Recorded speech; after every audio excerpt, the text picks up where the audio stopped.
We pixels பாத்துக்கிறேன் உங்க எல்லாத்துக்குமே ஒரு பெரிய ஐபிஎல் டெய்லி நடந்துருக்குது அப்படின்றது டெய்லி நான் வந்து சொல்றதுனால இன்னைக்கு சொல்லணும்னு அவசியம் இல்லை. பட் சொல்லிட்டேன். ஏன்னா இன்னைக்கு வந்து சென்னையில நடந்துச்சு, சிதம்பரம் ஸ்டேடியத்துல சேப்பாக், நம்மளுக்கு தெரிஞ்சதுதான். இன்னைக்கு வந்து சென்னைக்கும் கொல்கத்தாவுக்கும் நடந்துச்சு. ஒரு எக்ஸ்பெக்டடான மேட்ச் தான். ஏன்னா கௌதம் கம்பீர் வந்து ஆல்ரெடி சொல்லியிருந்தாரு, சென்னையும் ஆர்சிபியும் அவங்க ஹோம் கிரவுண்ட்ல அடிக்கிறது தான் எனக்கு வந்து ரொம்ப ஒரு மாதிரி சந்தோஷமா இருக்குது, அப்பதான் எனக்கு நைட்டு தூக்கம் வருது அப்படின்ற மாதிரி எல்லாம் பேசியிருந்தாரு. சோ அப்படி இருக்கும்போது இன்னைக்கு டாஸ் யார் ஜெயிச்சாங்க அப்படின்னா ருத்ராஜ் கெய்க்வாட். என்ன சொல்ற அப்படின்னு கேட்டா, சத்தியமா இன்னைக்கு ருத்ராஜ் கெய்க்வாட் தான் ஜெயிச்சாரு. ஜெயிச்சுட்டு இன்னைக்கு நாங்க வந்து பவுலிங் போட்டுக்கிறோம் அப்படின்ற மாதிரி சொன்னாரு. ஏன் அப்படின்னா சென்னையில இந்த ஒரு ஹீட்டான கண்டிஷன்ஸ்ல டியூ நிறைய வரும் அப்படின்றது வந்து நிறைய எக்ஸ்பெக்ட்ஸ் அப்படின்றவங்க ஜியோ சினிமால பேசியிருந்தாங்க. அப்பதான் எனக்கே தெரியும். ஸோ மேபி அதனால பவுலிங் எடுத்திருப்பாங்களோ அப்படின்ற மாதிரி தோணுச்சு. அதே மாதிரி அவங்களுக்கு ஒரு பிளானும் இருந்துச்சு. ஏன்னா அது மேட்ச் போறப்ப தெரிஞ்சது.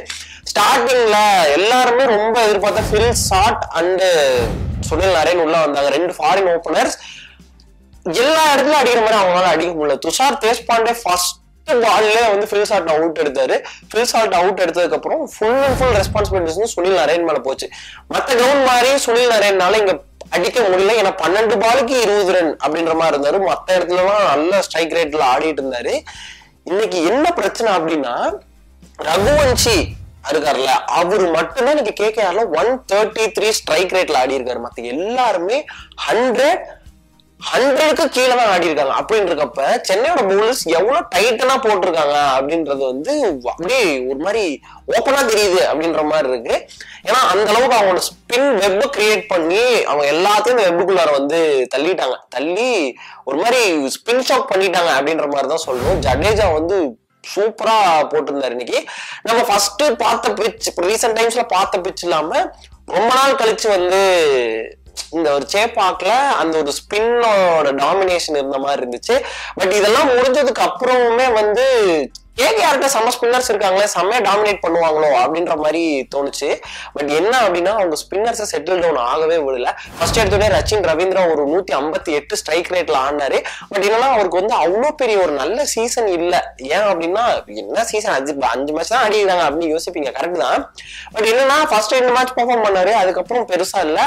அவருக்கு இன்னுமே அந்த ஒரு ஷார்ட் பால் ரேஞ்ச் இல்லைன்னா பாடிக்கு அவேல இருந்து ஆடுற அந்த கட் இல்லாம அது ஒரு புல் மாதிரி ஆடுறதோ இல்லை இந்த ஷார்ட் பிச் ஆடுற பால்ஸ் வந்து அவருக்கு இன்னும் கனெக்ட் ஆக மாட்டேது. அதனால கேச்சஸ் நிறைய விழுகுது.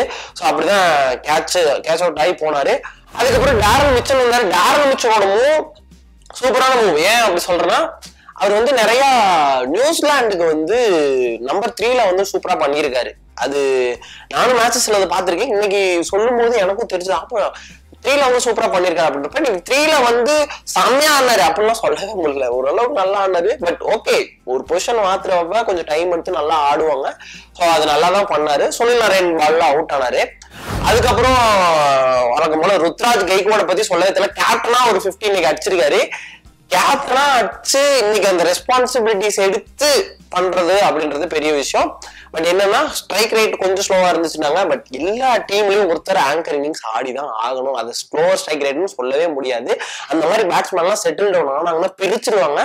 ஸோ தயவு செஞ்சு எல்லாருமே வந்து ஸ்லோவர் ஸ்ட்ரைக் ரேட் அப்படின்னு சொல்றது வேஸ்ட். ஏன்னா அது ஒண்ணுமே பண்ணவே முடியாது அப்படின்றதான்.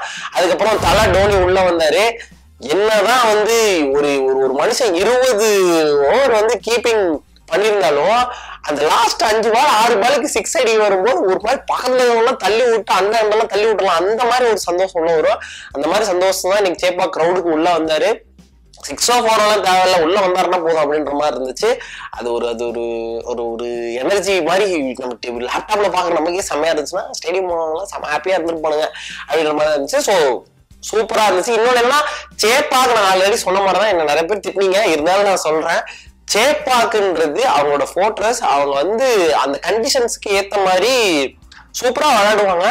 அதுக்குன்னு அவங்கதான் அங்க அப்படின்னு சொல்றதை தாண்டி அவங்க மேக்சிமம் அங்க ஃபெயில் ஆக மாட்டாங்க. அது அவங்களோட ஃபோர்ட்ரஸ், அவங்களை அடிக்க முடியாதாங்க அப்படின்றத மறுபடியும் காமிச்சிட்டே இருக்காங்க. எங்கதான் வெளிநாட்டுல எல்லாம் போய் வெளியூர்ல எல்லாம் போய் அடி வாங்கினாலும் சொந்த கிரவுண்ட்ல வந்துட்டா அவங்களை அடிச்சுக்க முடியாது அப்படின்ற மாதிரி ஒரு விஷயத்த கிரியேட் பண்றாங்க. அந்த சைடு பார்க்கும்போது ரகுவன்ஷி ஒரு நல்ல நாக் ஆடி இருக்காங்க. ஸ்ரேயஸ் ஐயர் மேல ஓகே ஸ்லோவர் ஸ்ட்ரைக் ரேட்னாலும் ரொம்ப மெதுவாக ஆடக்கூடாது அப்படின்ற மாதிரி லைட்டா எனக்கு ஃபீல் ஆச்சு. மற்றபடி ஓகே அவரும் ஒரு சைட்ல நின்னதுனால இந்த சைட்ல நிறைய பேர் அடிக்க ட்ரை பண்ணாங்க. அந்த சைடு கேகேஆர்னு பார்க்கும்போது இதுதான். இந்த பக்கம் சிஎஸ்கேன்னு பார்க்கும்போது ருத்ராஜ் சூப்பரா பண்ணியிருந்தாரு, துஷார் தேஷ்பாண்டே என்னன்னே தெரியல நீ நல்லா பண்ணியிருந்தாரு அப்படின்ற மாதிரி இருந்துச்சு. ஸோ இதெல்லாம் தான் எனக்கு மேட்ச்ல தோணுச்சு. உங்களுக்கு எதெல்லாம் தோணுச்சு? லேப்டாப்ல பார்த்துட்டு இருந்து டிவியில் பார்த்துட்டு இருந்தா நீங்களா அதை பார்க்கவே இல்லையா கரெக்டா அப்படின்னு நான் ஏதாவது நோட் பண்ணாத நீங்க நோட் பண்ணியிருந்தீங்கன்னா மறக்காம கமெண்ட் பாக்ஸ்ல போடுங்க, நான் பார்த்து தெரிஞ்சுக்கிறேன். நாளைக்கு வேற ஒரு மேட்ச் இருக்குது, அந்த மேட்ச் பார்த்துட்டு வந்துட்டு இதே மாதிரி உங்களுக்கு என்ன நடந்துச்சு அப்படின்னு சொல்றேன். அது வரைக்கும் மறக்காம விபிஎக்ஸை சப்ஸ்கிரைப் பண்ணி வச்சுக்கோங்க.